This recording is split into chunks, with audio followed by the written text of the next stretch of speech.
the United States has about 187 billionaires, and their combined wealth is about 17% of the US GDP.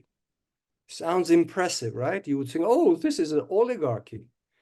But did you know that Mr. Ivanishvili's wealth is 25% of the Georgian GDP? He alone is worth quarter of the Georgian GDP. I think this gives you an idea of the scale of his power.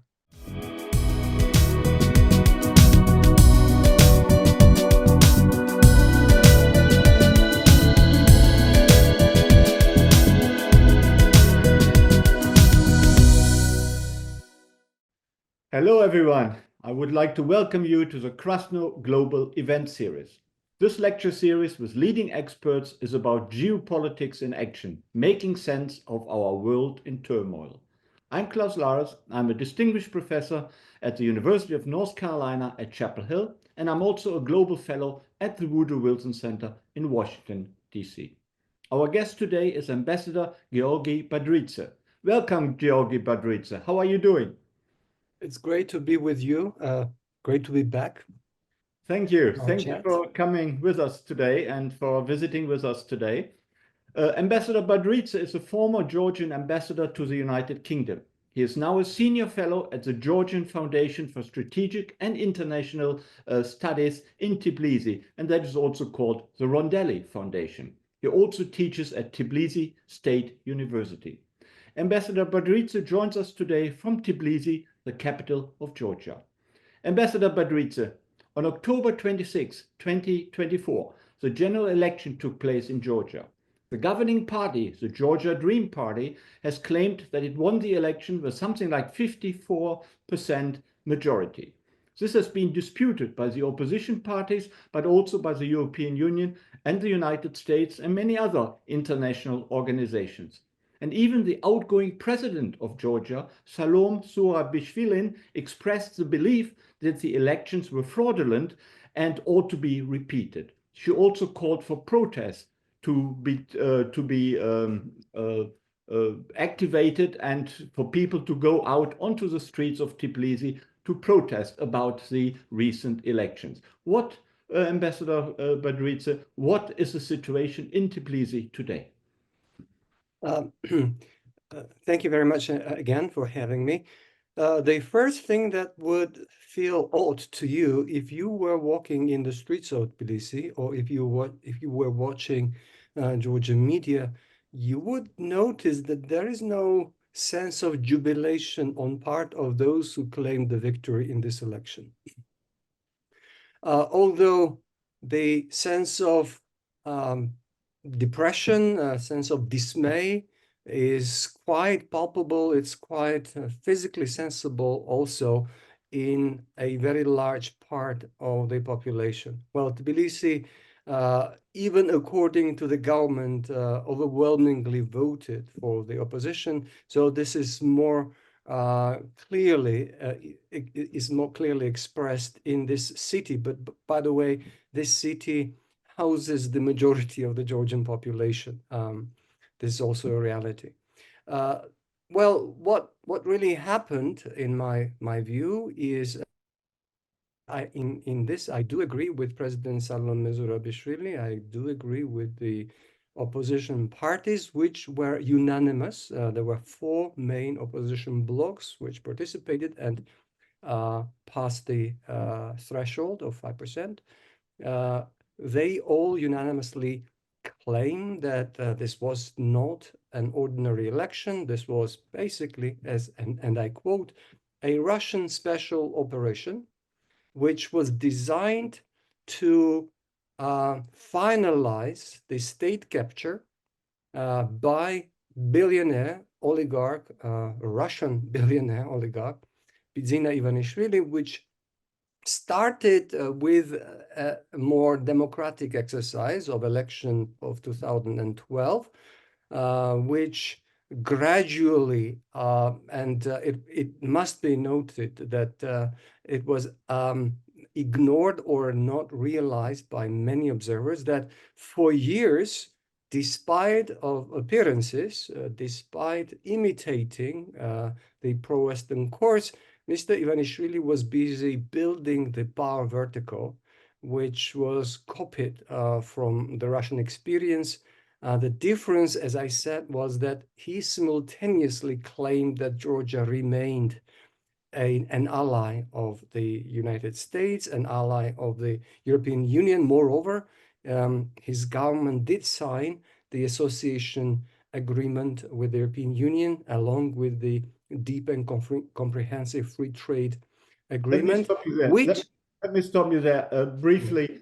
How do we know that there was strong Russian influence that has been claimed by the United States, by the European Union, by the Georgian president, but Georgia Dream, the governing party, disputes that vigorously, and Russia itself, Moscow itself, has said that that is nonsense. So how do we know that that is not nonsense, that it is indeed true? Well, if you look at the methods that the Georgian Dream and Mr. Ivanishvili used uh, before the election, when they campaigned for this election, during the election, you would not fail to notice that their actions, their propaganda, their technological methods of rigging the election were all directly copy-pasted from the Russian playbook. In some cases, word by word. For instance, the moment when Georgia's Western allies finally realized that Mr. Ivanishvili may not be committed to democratic values and principles in reality was when he introduced the so-called law on foreign agents back in 2023, which was vigorously protested by a huge number of Georgians and predominantly by the young people. And as a result, he was forced to withdraw that law. After which, by the end of that year, in 2023, the European Union did actually grant Georgia the candidate status with caveats that the Georgian government had to implement a whole series, the number of reforms to comply with the candidate status, and definitely in order, if Georgia hoped to open the negotiations on the membership in the European Union. And instead, Mr. Ivanishvili reintroduced and passed the Russian law with changed title, but he didn't change a word in the law itself. It was renamed into the Law on Transparency of Foreign Influence. But the whole text of the law remained exactly the same, which is a direct copy of the law which was introduced by Russia, by Putin in 2012, and which finally killed the entire civil society in Russia and whatever remained of independent media and independent NGOs. So this is what I'm trying to say is that Ivanishvili's behavior, Ivanishvili's ties to the Kremlin, Ivanishvili's further actions and his technology of stealing the vote were exactly directly copied from the Russian experience, which I repeat, were used to completely destroy not just the opposition in Russia, which is non-existent anymore, but also any elements of civil society which could have voiced any kind of criticism coming towards Mr. Putin. And that does not even mean... Certainly right that there's strong Russian influence in Georgia. The Georgia Dream has close Russian connections. But coming back to the elections on the 26th of October, what was actually done to convince Georgian voters to vote for Georgia Dream? Or did we see ballot stuffing, or did we see fraudulent votes, or how did they actually get to that 54%, which after all makes up the majority of the vote? First, the observers have so far identified several ways, several methods which were used to rig the election fundamentally in a way that, Georgia cannot claim that in the past it always had a completely model election. Every previous government tried to use what they call the so-called administrative resources, etc. But this time it did change the outcome. And here are some of the ways by which the government basically changed the outcome. Number one, and probably the most legally practical for the opposition to claim, was that the constitutional guarantee of secrecy of ballot was basically violated. It turned out that the new system which they introduced with machine voting, which included paper ballots, which had to be put in a folder, and on that ballot you had to mark with a marker your choice. Well, that paper was basically stained so much that you could see the dot on the other side. When you reversed it and when you prepared the ballot to be inserted into the machine, the observers could see your choice despite the folder through which you would feed the ballot into the machine, because very, very conveniently for those who were observing and those who were intimidating, especially civil servants, people who depend on municipal salaries or welfares, etc., who were assured by the opposition that their ballots were secret, that the government would not find out for whom they voted, and encouraged them to come and vote despite intimidation. In the first moment, this kind of people would discover that the folder which was shorter than the ballot could reveal their choice, especially given the fact that the two main opposition parties had numbers 5 and 4, and therefore they were at the very top of the paper, and the government number for their electoral bloc was 41. It was at the very bottom of the paper. And like I said, the folders were shorter than the ballots, the paper, and you could see basically your choice or either end, and you could also see them, the dots, when these papers were fed to the machines. So this is number one. What you're saying is voters were intimidated to vote for the Georgia Dream Party rather than for the opposition because they feared to lose their... We're talking about one section of the society who, we're talking about a relatively poor country where even really small wages make for some families a whole difference. And those who feel that they depend on government, and if the government, if their administration, if the municipal services are unhappy with them, they would lose basically their livelihoods. So these people were the mostly targeted with that sort of tactics, right? So for one section of the society, it was a forced, coerced vote.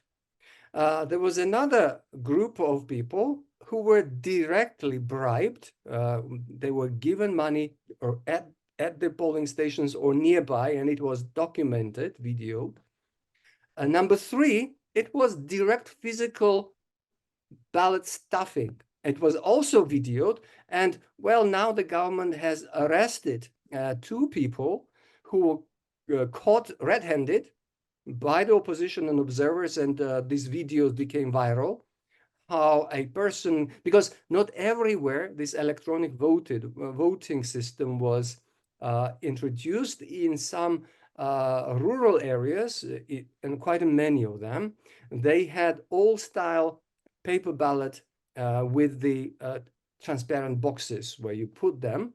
And we have videos in which someone basically physically stuffs a whole bunch of ballots into the ballot box. So this is the third type of fraud, which basically helped Ivanishvili to gain the over 50 votes. But the most sophisticated method was actually connected with the introduction of this electronic voting and the whole system of basically the government made a very sophisticated research with the ID cards, with the social security numbers, and they basically found out the whole section of the Georgian citizens who have left Georgia for a number of years. And by the way, in 2022 and 2023, we had record emigration, but it didn't happen only in these 2 years. From the 2012 till 2024, we have at least 300,000 net emigration of Georgians. So it is now, this is what the opposition claims, is that they have identified hundreds of thousands of social security numbers, their ID numbers, of the people who they knew couldn't come to the voting station because they were either they had left, or for some reason their ID cards were in the possession of the government representatives. And there were reports that these IDs had been collected from people, municipal kind of employees, etc., before the election en masse. So there is probably the most massive section of the fraud by which they pretended that these people who were actually absentees, that they have the votes of those people, which are physically not here. And the evidence suggests on many occasions that there were individuals who had other people's IDs, a whole bunch of IDs, and who were able to vote or multiple times on multiple precincts. This is the so-called merry-go-round system. When people are bussed, the group of people would be bussed literally with a shuttle bus or some larger bus from precinct to precinct, and they would vote again and again with other people's IDs. Thank you. So what I'm saying in is your that, mind, yeah, let me ask you, in your mind, there is no doubt, no question about it that these elections were deeply fraudulent and not fair at all. Is this correct? absolutely. And this also is confirmed by very clear fact that the only public opinion poll that predicted the victory of the Georgian Dream was the Georgian Dream's own private company called Gorby, not to be confused with the Russian organization or international organization called Gorby. It's even spelled differently with I at the end. And the only company whose exit poll predicted the victory to GD was the same Gorby. All others, including reputable international companies like Edison Research and others, who always in all previous elections and all other elections that they worked on in other countries, including the United States, UK, and others, that their margin of error was not higher than 2.5%. So all of these companies said that Georgian Dream did not win, that the opposition's combined number of votes, despite the rigging, was the exit poll, we're saying, was over 52%, that they had won. So this, in combination with this evidence of clear violation and the whole systemic kind of approach to vote rigging, gives me the confidence to believe that the vote was stolen, that the Georgian Dream did not indeed win, and that the will of the people was basically stolen. And this, as I said, is an attempt to finalize the state capture, which started years before. Mhm. Thank you. This is very enlightening, and I'm sure you're perfectly correct. What is the situation now?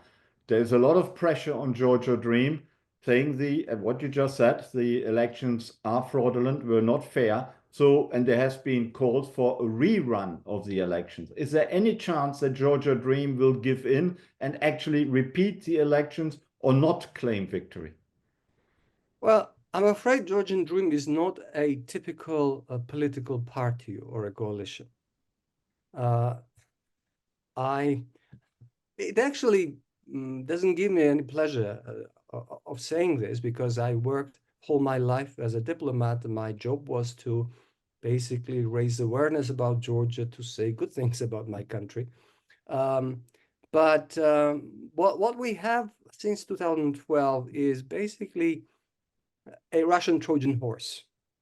Mr. Ivanishvili, who made his fortune in the 1990s of Russia by means that we shouldn't discuss in detail here, and then was able to happily extract himself and his billions out of Russia very conveniently right right after he declared his political ambition. Mr. Putin allowed him to basically liquidate and take out of Russia 2 billion US dollars. So this would give you an idea. It wasn't, we're not discussing some kind of conspiracy theory. I'm giving you a fact that in 2012, Mr. Ivanishvili was able to sell some of his assets in Russia worth 2 billion US dollars. And if you know anything about Russia, or if you ask anyone who is knowledgeable, they would tell you that it is impossible to do without Mr. Putin's personal approval. And if you basically look at the reactions from Russia, from Russian government, from Russian propaganda workers, they are the ones who celebrate much more than the even members of the Georgian Dream. So and I have to say this because I cannot pretend that before Mr. Ivanishvili, Georgia had 100% ideal democratic political system. We had many problems in that system, and we occasionally tried to overcome them. But when the most important test came to the previous government, which, like I said, on occasion was criticized for their record with the rule of law and other things. The most important record in 2012, when they did lose the parliamentary election, they did surrender the power. They democratically passed the power to the winning coalition in an organized and very civilized way. I cannot say that this will ever happen with the political group led by someone of the background which I mentioned. Mr. Ivanishvili never saw himself as a politician. He called his political group the Georgian Dream. It's in reality an oligarch's dream to have a small private country. And this is how he views Georgia, as his personal LTD or some kind of small fiefdom. And I do not believe, this might sound very pessimistic, but I do not believe that he would voluntarily surrender his total control. And we're not talking about just government, because Ivanishvili is not even in government. Ivanishvili doesn't hold any, not just government office, but even political office. He's not even the chairman of his own party. He recently, just a year ago, came back out of the shadows and still would not claim the leadership of his party. He calls himself the honorary chairman of his party. Okay, so I doubt that anything but a very robust pressure, including from our Western partners, the ones who can actually affect his financial interest, that anything short of that would convince Ivanishvili to give up the power which he so painstakingly and systematically has been gathering. Thank you. Let me just push you a little harder on Mr. Ivanishvili.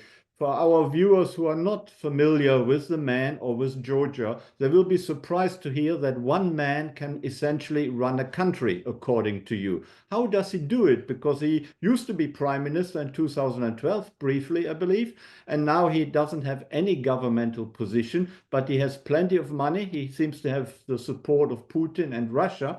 But still, it needs a lot of skill, a lot of machinations to run a country and influence the prime minister of the day and the other ministers of the day. How does he actually do it in practice? Do we know? Well, let me give you just two figures. One, the United States has about 187 billionaires, and their combined wealth is about 17% of the US GDP. Sounds impressive, right? You would think, oh, this is an oligarchy. But did you know that Mr. Ivanishvili's wealth is 25% of the Georgian GDP? He alone is worth quarter of the Georgian GDP. I think this gives you an idea of the scale of his power. Okay. Like I said, many people actually suspect that he's been getting Russian advice and assistance in handling the political situation in Georgia. As I already mentioned, many of the messages, the basic rhetoric that was used, especially in the last 2 years, were very, very close to what Russian propaganda channels actually are sending out, whether for domestic or international use. And I think it was not just a coincidence that a head of one of Russian propaganda institutions, which is actually basically investigated by the FBI and other Western institutions, was seen on the election day in Georgia, Alexander Malkevich. If you Google, you will find lots of interesting things about him. So this is what we basically need to have as a context to understand that we are dealing with a force to reckon with when we talk about Mr. Ivanishvili. Obviously it was not just money. He managed to somehow convince quite a few genuinely pro-Western, pro-democratic politicians and political groups initially. And initially, Georgian Drew was indeed a coalition which included in itself pro-Western elements as well, but the falling out happened quite soon and quite spectacularly. And with years, we saw this kind of evolution or evolution in reverse, when less and less people with Western values, Western ideas, and experience of working with Western partners were basically tolerated in that government. And currently, I would say none are left. So those who also do not know anything about Georgia would have to tell that this could be any normal story in many post-Soviet countries, in many countries of the third world. Georgia is a bit different country. First of all, it has very, very long history of statehood. And throughout its history, which starts as a state in the Bronze Age, Georgia, and I realize that many people in the West are completely unaware of this, that Georgia was part of the European civilization. Georgia declared Christianity as a state religion in the year 320, okay, ahead of many, many European nations and remained in many ways European despite catastrophic adversities. I mean, imagine the neighborhood in which we had to live. And at one point in our history, we became completely cut off from the rest of the Christendom and rest of the Christian world and Europe. This shouldn't be taken as a kind of offense toward the Swiss, but if you are Swiss, you are guaranteed to be European. You are surrounded by Europe. Even if you tried not to be Europe, you will be Europe. And when Georgians preserved their European identity, European aspirations, for all these centuries, surrounded by the opposite civilizations, opposite religions, etc., regularly getting invaded and sometimes completely razed to the ground several times. Yeah, and still surviving and aspiring to be part of Europe. This probably deserves certain kind of acknowledgement.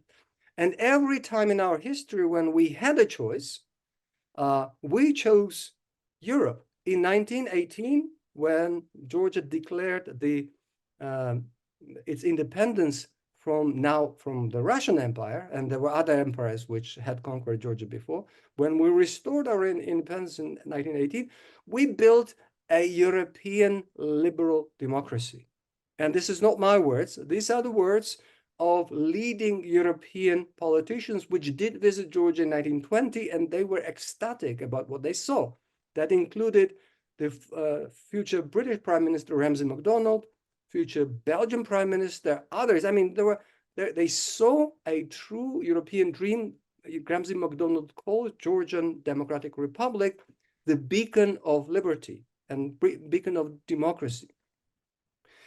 And that's what I'm trying to say, that the next time when the Russian Empire collapsed, we did try to build a European political system, and we again had this terrible conflict with Russia, which, like in 1921, would not allow this democratic process to continue in Georgia. And today, Georgians, which hoped that we were getting into Europe, and we were so close by getting the candidate status for the membership of the European Union.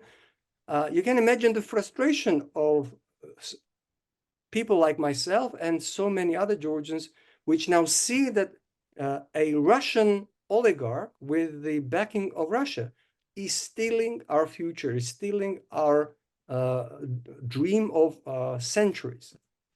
Thank you. That acknowledgement which you're calling for did occur with candidate status by the European Union. Does that now mean the European Union will do something vigorously about the fraudulent elections which you just told us about? Will pressure by the European Union make a difference, or will the European Union just give up and look the other way regarding Georgia? Well, Georgia's two main partners, the European Union and the United States, both have fundamental internal issues. The European Union has very clearly said, even before the elections, because it was made pretty clear to them that Ivanishvili has no intention whatsoever to comply with the European criteria, without which it was impossible to have any progress on Georgia's path towards enlighten us, which criteria are these? Sorry? Enlighten us, which criteria does the European Union insist to make Georgia into a proper European country? When Georgia applied for the membership of the European Union in 2022, alongside with Ukraine and Moldova and Ukraine got the candidate status immediately almost, Georgia was handed a 12-point list of priorities, they called it. And that included issues like generally it was about the rule of law, the independence of judiciary, the free and fair election, and specifically about the mechanisms of formation of the election commission. And now we can see why government insisted and refused to change the changes they introduced Because in the previous system, the opposition had whatever minor role in formation of both Central Election Committee and also the local regional election commissions.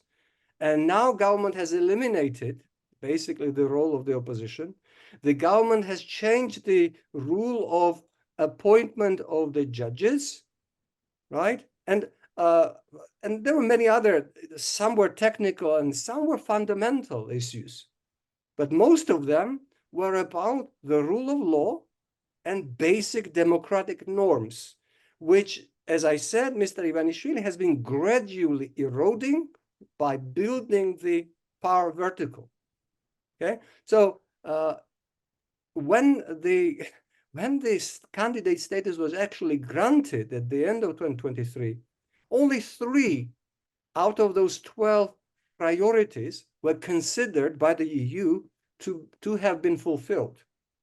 And still they did grant the candidate status, which I cannot criticize because it was my own desire for Georgia to get the candidate status. But frankly, I had no illusions of how Ivanishvili would use this candidate status, only just kind of as a prize, as a campaign tool.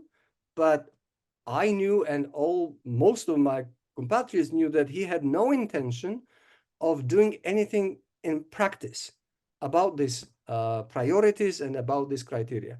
So, like I said, the European Union had very clearly indicated, maybe belatedly, that with the democratic backsliding, which was now very clearly evident, and by the way, recent annual report, enlargement report that was published by the European Union, and Georgia is mentioned there for the first time, but tragically, the first mention of Georgia basically is almost 100% negative.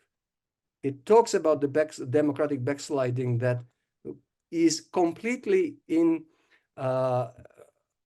incompatible with any kind of progress towards the integration path.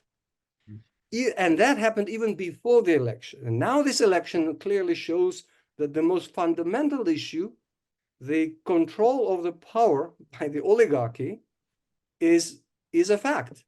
When the government loses the election and refuses to obey the will of the people, I mean, this disqualifies any country from progress on the integration path. So I'm afraid the reality currently is that as long as the Georgian dream remains in power, Georgia has no chance whatsoever of realizing its centuries-long dream of reuniting with the European family of Thank you. nations.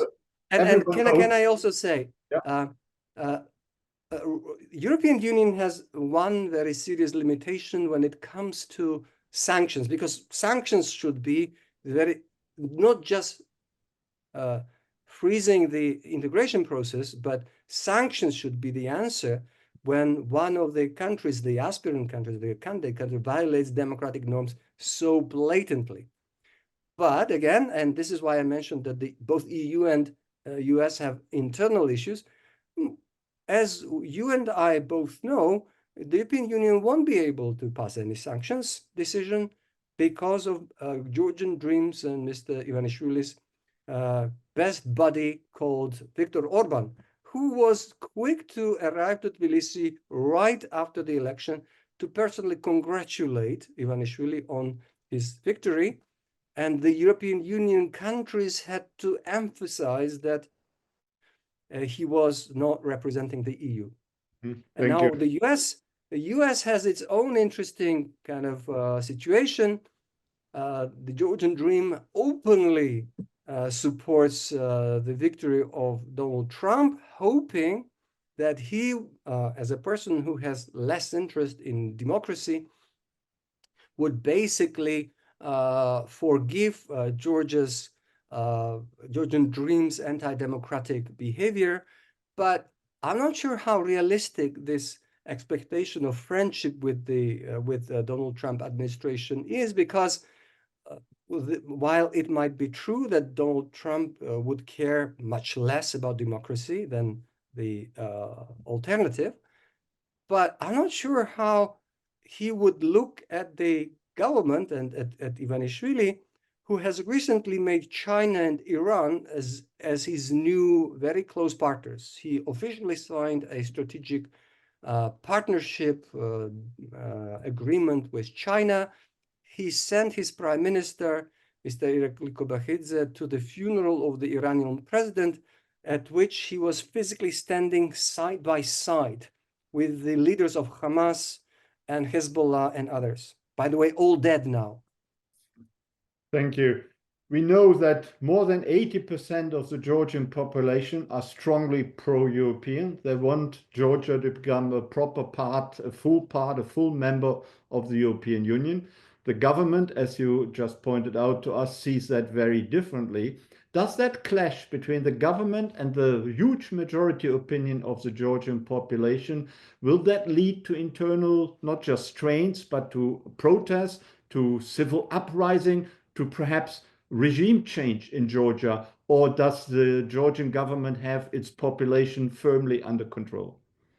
Well, if we look at the figures, we would immediately notice that a part of that 80% that has consistently been saying that they are for the European Union, part of that people do support the government, even now. And this is kind of some kind of cognitive dissonance, call it, or whatever, because if you look at the billboards in Georgia, they're not just this ugly, shameless billboards which depict, there are two pictures side by side, the ruined Ukraine and flourishing Georgia, something like that, and says, choose peace, not war, or something like that. But there are also billboards which show the European Union flag, and we're talking about the government billboards, and with the slogan, to the European Union with dignity, or something like that. Although they know perfectly well that the European Union has very clearly closed that avenue. So there is a huge contradiction in the claim of the government that they are still going towards the European Union. And maybe this confuses some section of the population who are not 100% convinced that this government is not the main obstacle on the path. I mean, well, it's hard to imagine how naive one has to be to believe that, but I guess the figures cannot lie. I mean, there's clearly some support toward the Georgian dream. All objective opinion polls said that the support there is between 35, maybe 40%, which is pretty high. And that must include a section of the Georgian society which does support the membership with the European Union. So on the other side, we have people who will be very, very angry and upset. And back to your question, yes, this is what the opposition has announced, that there will be a protest process in the future. There will be a big protest rally on Monday. We'll see the scale. When for the first time, President Salome Zurabishvili called on the people to gather in front of the parliament without any mobilization, without any preparation, up to 100,000 people turned out. For Georgia, it's a huge, huge number. And once again, considering that there was no mobilization used, no party infrastructure, whatever, to bring people from the regions, just the Tbilisi locals, they came in huge numbers. Whether this momentum continues and for how long does it continue, I cannot tell you, because frankly, apart from anger, there is a huge sense of frustration and maybe even depression. So I cannot really predict how forceful, how strong this protest movement will be, and whether it will be able on its own to achieve its main goal of holding the new parliamentary election under the international supervision. This is what the opposition has announced as its main goal. But it's not a very realistic goal, according to you.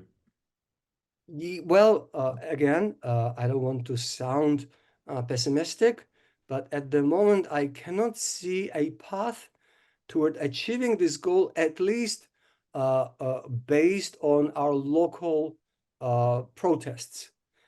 If we do not have robust international sanctions specifically directed at Ivanishvili and his regime, I don't think Georgians on their own would be able to achieve much.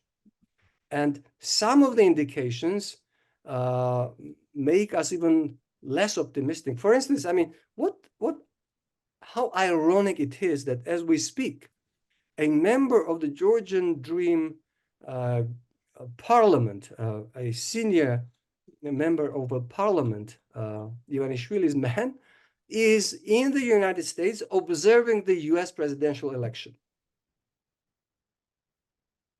And this is not serious. I think, for instance, the European Union has declared that it is cutting off all high-level contacts with the members of the Georgian Dream government.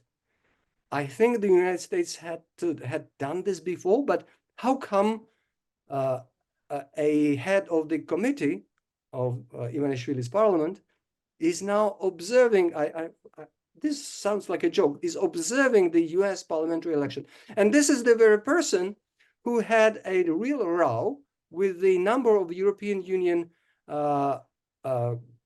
ambassadors after the EU report on enlargement. He triumphantly posted on his social media that the EU praised Georgia's progress. And then more than one EU ambassador had replied him that you are mistaken, sir, that EU has pointed out a serious democratic backsliding, that the EU is stopping all contacts and will not resume any talks about the membership until these democratic problems in Georgian democratic system are addressed. And he had the nerve to tell them otherwise, the opposite. And then he goes on a plane and flies to observe the US presidential election. Indeed, yes, this is indeed ironic. Talking about Georgian democracy, with the exception of the fraudulent elections, as you just pointed out to us, what is the state of Georgian democracy? After all, we are talking freely, you and I, right now. You mentioned that there are protest movements in front of the parliament, for example, which so far have gone ahead without too many problems, I take it. There's freedom of speech, freedom of movement, freedom of religion. So is Georgian democracy really as bad as we can read somewhere, or is it functioning quite okay with the exception of the recent elections? Or is that too optimistic of you? Well, I'm very afraid that everything that you have described that has been the case until now will be the thing of the past. And it's not just my feeling, it's the law on foreign agents, it's the treatment of NGOs and media outlets. For instance, recently government opened an investigation against two most prominent experts on Russian propaganda and disinformation. They are internationally acknowledged experts who regularly speak on CNN, BBC, and others, right? And they recently were summoned to the prosecution office. Their accounts were frozen. And like I said, they have passed a law that is designed to kill all non-governmental organizations, the entire civil society. So to put it figuratively, the heads haven't rolled yet, but the guillotine has been built. This is indeed a very sad picture. When you look at the future, what do you expect to happen? And do you believe that the combined forces of the United States and the European Union, and perhaps other international organizations, could do something to obtain a rerun of the elections and to strengthen democracy in Georgia rather than allow it to be undermined further, as you just outlined to us?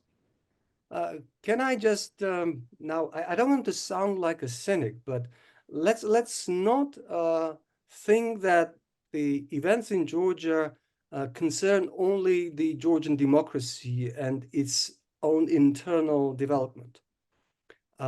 Both the European Union and the United States, I hope, understand that we are dealing with a major geopolitical coup that Russia has achieved.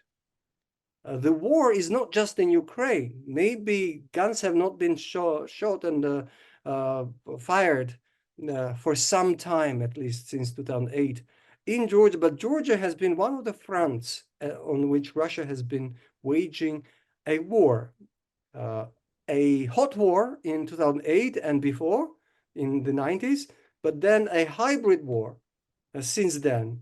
And clearly, if the things remain as they are, Russia is prevailing.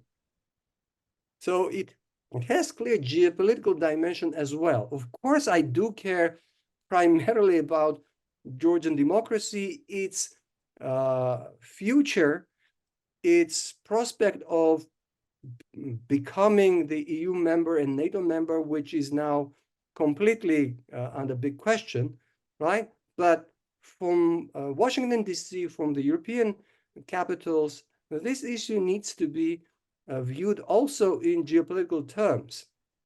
Whether Russia reinstates its military political control over what Moscow imperialistic kind of thinking connects with the Russian world or the Eurasian area or whatever they call it, specifically for South Caucasus. Since the end of the last war in the Karabakh between Armenia and Azerbaijan, Russia has lost its main leverage of control over Armenia and also Azerbaijan. The conflict between these two countries gave Russia a strong foothold in the South Caucasus. Armenians, well, wrongly, but believed for decades that Russia was the guarantor of their security. And now they are in the process of pivoting away from Russia towards the West because of complete disillusionment and realization that they had wasted decades and they had wasted opportunities. And they had transferred a great deal of sovereignty to Moscow in exchange for what never came, right?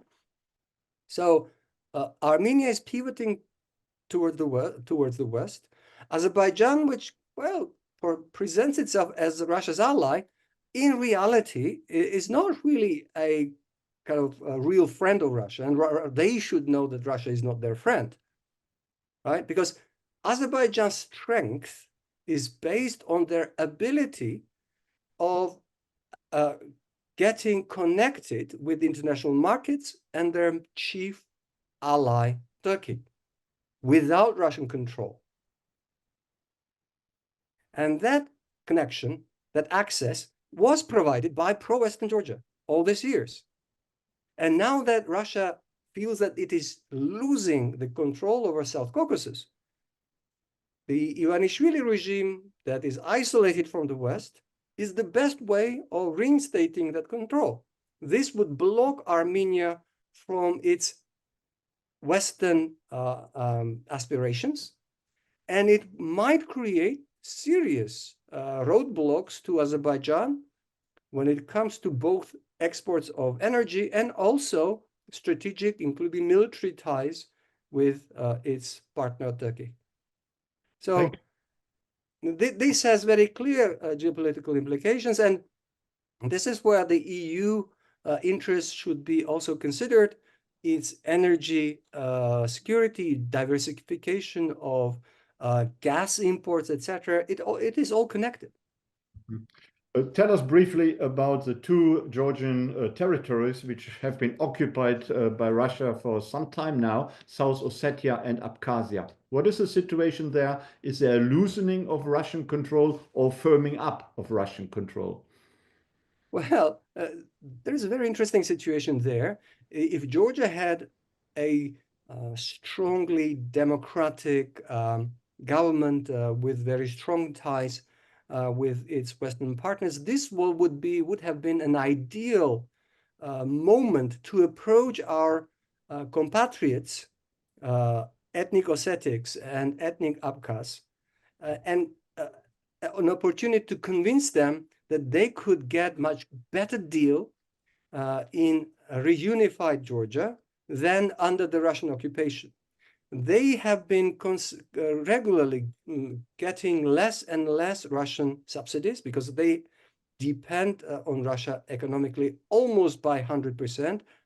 100% of South Ossetia state budget is actually subsidized by Russian Federation, and about 85% of the Abkhaz budget has been subsidized by Russia. And now Russia has been cutting the subsidies to both. Number two, Russia withdrew most of its military out of both areas and sent them to the front lines in Ukraine. So I'm not saying that everything is rosy, but given the circumstance, like I said, had Georgia been governed by a responsible, democratic, trustworthy government with close ties with Western partners, the people who still live in South Ossetia, and very few people are actually left there, and the people living in Abkhazia could have been approached with some kind of very, very lucrative peace deal, arrangement rather, that could give them reasons to consider their current arrangement with Russia in favor of Georgia, in favor of European Georgia. Thank you. You have enlightened us a lot, Ambassador Badridze, about the situation in Georgia and the geopolitical context in which Georgia has to operate, and the European Union and the United States have to take that geopolitical context into consideration. If you, in the remaining minutes of our interview, of our conversation, if you were to advise new EU Commission President von der Leyen and the new American president what to do in order to make sure that Georgia is not slipping ever more into the Russian orbit, what kind of advice would you give to them, which has, a lot of practical ability to be implemented? Well, majority of Georgians have traditionally been thinking that our country belongs in Europe and in the Euro-Atlantic security system. And we have done a lot on the path to approximate our country and integrate our country with both. And at this historic junction, I think it would be a huge mistake if politicians in the European Union and the US would simply give up because of the setback. And this is a major setback that we saw. I think it is not just out of solidarity for pro-democratic, pro-European forces in Georgia, but also out of their own economic and geopolitical interests that both the European Union and the United States should continue supporting the Georgian people. The people who have chosen democracy and the Western political system, and also a country that, because of its geography and because of other realities, could be instrumental in connecting the greater Black Sea region, Western markets, with the greater Caspian Sea region, Central Asia. So when you look at the map, this picture emerges even more clearly. So I think this would be a huge disappointment to the Georgian people if someone in Washington or European capitals thought that, okay, we tried, but we are giving up. It would feel as a huge betrayal if that happens. Georgians are going to fight for as long as they can, but they would probably have very little chance of success without our partners doing their part. Thank you. Supporting the Georgian people sounds very good. And of course, I fully agree with that. And hopefully people in the Western world, in European countries and the United States will listen to that. But that does also include to engage with Georgia Dream or to shun Georgia Dream and perhaps to disengage from the government of the day? Or is the solution to engage and try to re-educate them, if possible, while engaging with them? I obviously I'm not calling to cut off diplomatic ties, but any attempt to somehow cut a backdoor deals with Ivanishvili oligarchy would be a huge betrayal of the Georgian people and Georgia. Ivanishvili and his regime must become a subject of robust sanctions. Georgia needs to be saved. Ivanishvili is not Georgia. Ivanishvili now represents basically a spearhead of the Russian efforts to destroy Georgian democracy and to destroy Georgia's integration to the Western world. So he needs to be dealt accordingly.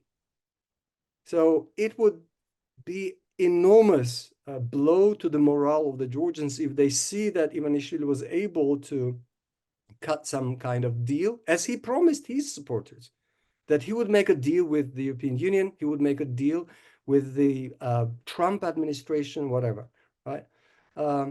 He needs to be dealt accordingly, and he needs to become a subject of real, serious sanctions. And the Georgian civil society, Georgian opposition parties must feel that they have the support of the European Union and the United States. Ambassador Badridze, thank you very much for your enlightened conversation, for your insights into the situation in Georgia and around the region.